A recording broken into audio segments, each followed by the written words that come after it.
In the fall of 2017, a woman named Miriam Cole sat down at her kitchen table in Spokane, Washington, and wrote her own obituary. She was 78 years old. Her husband had passed 4 years earlier. Her children lived in other states. She had a neighbor she waved to and a doctor she saw twice a year, and a church she had stopped attending after her knees made the pew too difficult. She wasn't dying, not imminently. Her health was reasonable for her age. She wrote the obituary because she was afraid that when the time came, no one would know what to say, that the notice in the paper would be 3 lines, name, date, survived by, that 78 years of living would be reduced to a paragraph that anyone could have written about anyone. So she wrote it herself. She wrote about growing up in Montana on a wheat farm with 4 brothers, all of them louder than the other.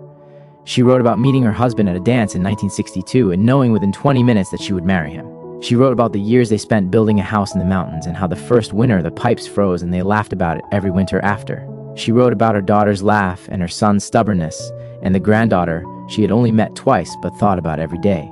She wrote about the garden she kept, the bread she baked every Sunday, the book she had read 11 times and would read again, the way she still slept on the right side of the bed even though there was no longer any reason to. She wrote for 3 hours, and then, because she didn't know what else to do with it, she submitted it to the local newspaper. She told the editor it was pre-written. She told him she was of sound mind. She told him she simply wanted it on the record before she forgot anything important. The paper ran it on a Saturday morning. By Monday, Miriam had received 47 letters, people she had never met. A woman in her 60s who said the line about the right side of the bed made her cry for an hour because she understood it completely. A man who said he had grown up on a wheat farm in Montana too, 1 county over, and wondered if they had ever crossed paths. A retired teacher who said she had read the obituary to her class as an example of how a life should be recorded. A 34-year-old named Patrick, who lived 6 blocks away, who said he had read it over breakfast and felt, for reasons he couldn't fully explain, that he needed to introduce himself. He knocked on her door that same Monday afternoon. She answered in her gardening clothes. He said he was sorry to bother her. He said he had read what she wrote and just wanted to say that it was beautiful and that she sounded like someone worth knowing. She invited him in for coffee. He came back the following Sunday, and the Sunday after that. By Christmas, he was bringing his wife and their 2 children.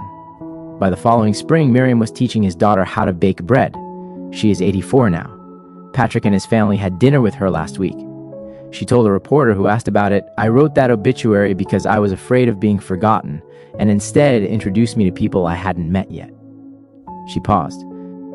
Then she said, "I think I wrote it at exactly the right time.